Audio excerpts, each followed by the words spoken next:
परमेश्वर हमारा महान परमेश्वर है, जीवित परमेश्वर है। मैं जितनी भी उसकी प्रशंसा करूं, जितना भी उसका नाम लूं, वो भी कम है।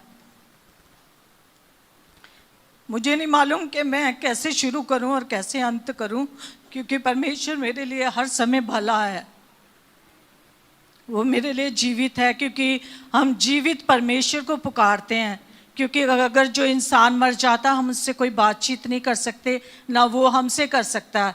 पर हमारा परमेश्वर है जो उस भारी पत्थर को हटाकर वो जिंदा होकर बाहर आ गया, जिसको हम पुकारते हैं, जो हमारी सुनता है और हमें चलाता, हर दिन हमारी सहायता करता है। मैं परमेश्वर का धन्यवाद करती हूँ कि आज मुझे एक समय दिया, क्योंकि गवाही देने का समय नहीं मिलता, क्योंकि ये साल के 2 साल बाद मैं यहाँ पर खड़ी होकर गवाही दे रही हूँ। क्योंकि मेरी गवाही अगर मैं हर वीक संडे पर यहाँ पर आकर दूँ, मेरी वो भी ख़त्म नहीं होंगी। मेरी हर दिन की गवाही परमेश्वर मेरे जीवन में करता है, क्योंकि परमेश्वर ने मुझे चुनकर अलग किया हुआ है। इस ज़िंदगी में परमेश्वर ने मेरे जीवन में मुझे कहाँ से उठाया और कहाँ पर खड़ा कर दिया, ये मैं नहीं जान पा रही अपने जीवन में। मुझे कोई धन दौलत का लालच नहीं, मुझे कोई ऐसा नहीं कि मैं बहुत अमीर बन जाऊं या कुछ, पर परमेश्वर मेरे साथ साथ रहता, वो मेरे लिए बहुत काफ़ी है। परमेश्वर मेरी ज़िंदगी में वास किया, मुझे चुनकर अलग किया, मुझे अपने साथ चलने के लिए उसने मेरी सहायता की, मैं उसका धन्यवाद करती हूँ। 2005 में मैं दास के साथ, सोनू की वजह से इस भवन में दास के साथ जुड़ी। फिर इधर शाम को चर्च लगता था, एक छोटा रूम था इनका जब ये लुधियाना शहर में आए, और उस रूम में मैंने बैठकर दास के पास जब मैं गई, मैंने सारी अपने जीवन की स्टोरी इनको बताई। मैंने कहा, दास को मैंने कहा, मेरे जीवन की सारी परेशानियां मेरी इनके आगे मैंने रख दी, और परमेश्वर ने उस बात को मेरी सुना।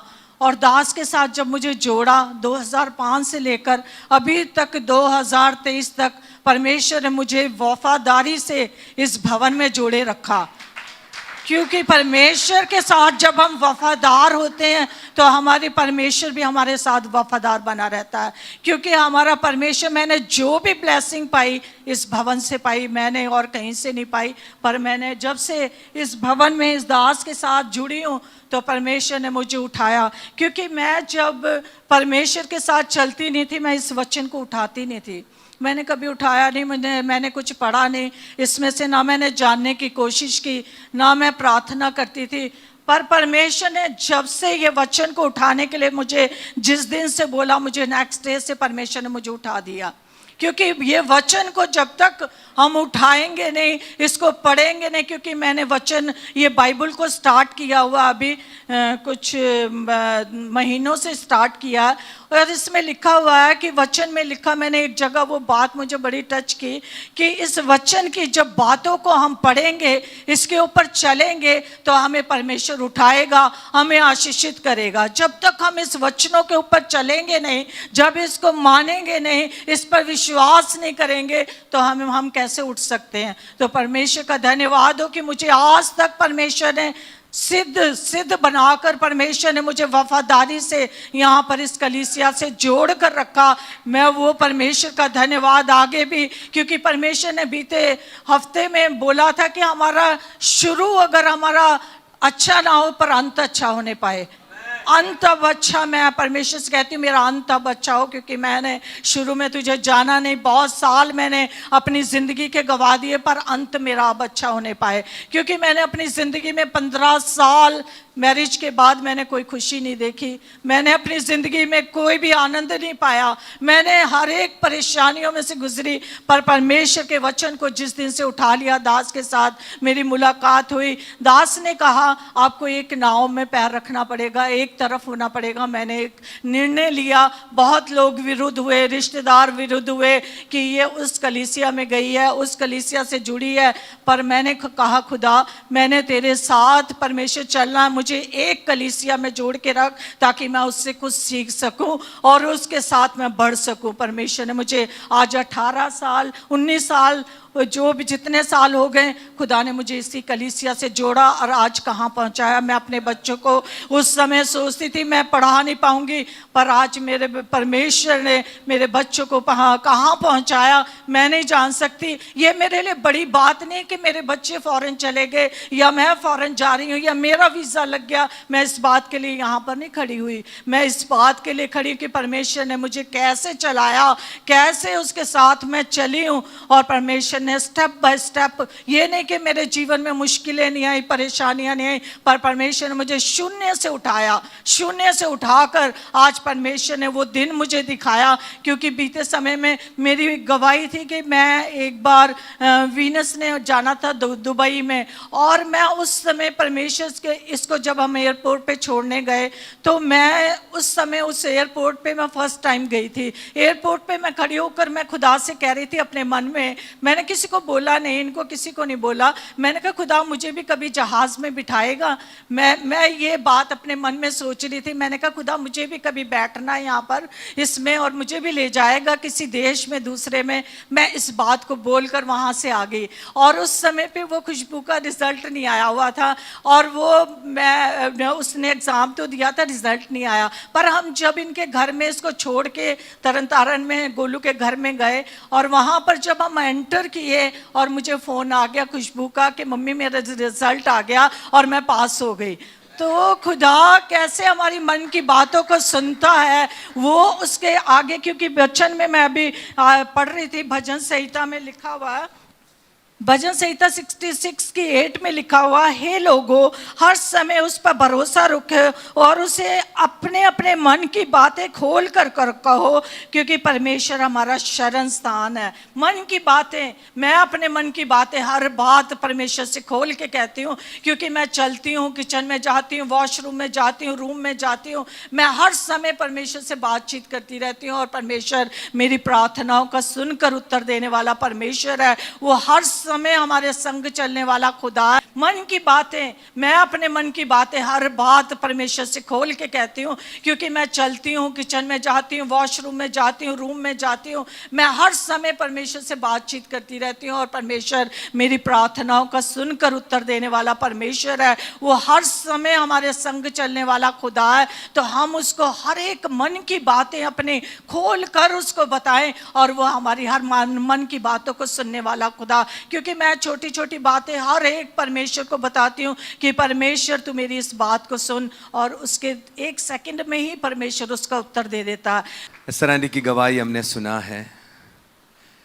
मेरी और मेरी परिवार की शुरुआत से लेकर इस समय तक मैं क्या था, क्या रहा, या मैं अभी क्या हूँ, आंटी को सब कुछ मालूम है। शून्य से हमने शुरू किया, और जैसे आंटी ने बताया, सोनू अपने 10 भाइयों के दोस्तों को लेकर चर्च में आए पहली बार। हमारे पास जैसे गिटार होता था, जैसे गिटार मेरे पास होता था, वो गिटार देखने के लिए आया सोनू, एक्चुअली गिटार देखने के लिए। तो गिटार मेरे को तो कोड आता है लेकिन कनेक्ट करना नहीं आता, जैसे 2-3 कार्ड कोड बजाकर इसको, जैसे मतलब एक फ्रेंडली एटमॉस्फेयर बनाना था। तो जो जानता था मैं उस गिटार को बजाना शुरू करता था। लेकिन उस समय सोनू के साथ 9 लोग आया, वो 9 छोड़ के चला गया, लेकिन सोनू अकेले चर्च में आना शुरू किया। उसने अपनी मम्मी को इंट्रोड्यूस किया, बहन को, पापा को इंट्रोड्यूस किया। उस घर फिर हमारा घर बन गया। मैं बैचलर था। जब मैं एक और बात बताऊं, एक गवाही आपके लिए इसलिए बोल रहे हैं, आंटी गोलू भैया के साथ बहुत जगह जाकर विजिटिंग करता है। हफ्ते में 2 दिन या 3 दिन जरूर किसी किसी घर में जाकर प्रार्थना करना, एक बोझ है इनका। जो परमेश्वर के लिए जो भी करेगा ना, मैं गोलू भैया का भी मैं बोल दूँ, आने वाले दिनों में आपका भी लाइफ में जो दीदी ने शुरू से किया, ये बात अकेले जाता था, खुदा के लिए आप कई बार किसी के घर में भी जाकर प्रार्थना करेगा, किसी बच्चों के लिए प्रार्थना करेगा, बोझ किसी से बोला ना भाई डायरी, सच्ची बात है, इनकी डायरी आप खोल कर देखें ना, आप सबका नाम होगा, सबका नाम होगा। कोई भी प्रार्थना विषय जैसे आएगा उसने अपने डायरी में नोट करेगा, she started to pray, call पक्का करेगा, जिसको भी है सीरियस प्रॉब्लम है उनको नोन में उनको जरूर फोन करेगा, हॉस्पिटल हो घर हो, कई बार जाकर विजिटिंग करूंगा, प्रार्थना करूंगा, कभी शर्म नहीं करता। लोग मजाक भी उड़ाया इनको, बहुत लोगों ने मजाक उड़ा, तो पादरी बन गया ऐसे बोलता था, बहुत कुछ लोग मजाक भी उड़ाता था, लेकिन कभी भी एंडी उसको फील नहीं करता था, खुदा के लिए अपने समय निकालता था, विजिटिंग के लिए वो प्रार्थना के लिए निकालता नहीं, निकालने में कभी शर्म नहीं करता था। मैं एंडी को मैं सच बोलता हूँ, ये कलीसिया की आशीषित है एस्तर एंडी, बहुत प्यार, जैसे आप लोग बहुत लोगों ने जैसे प्यार करते हैं वैसे कलीसिया को बहुत प्यार करता था। कलीसिया को प्यार करने वाला खुदा को प्यार करता है। समझा रहे मेरी बातों को? कलीसिया किसका है? पास्टर बी का नहीं है। मेरे लिए नहीं किया इन्होंने कुछ भी, मेरे लिए नहीं किया, किया किसके लिए? परमेश्वर है, इसका सिर है। इस कलीसिया का सिर कौन है? कभी कभी लोग सोचेंगे मैंने कुछ करना है तो पास्टर बी के लिए करूं, ऐसे नहीं। पास्टर बी के लिए कुछ नहीं करना, आप किसी के लिए भी करो, परमेश्वर के लिए करना। उस सोच आंटी ने डाला, आज तक फेथफुली वफादारी में रहा। Thank you aunty, thank you so much. एक जोरदार ताली आंटी के लिए।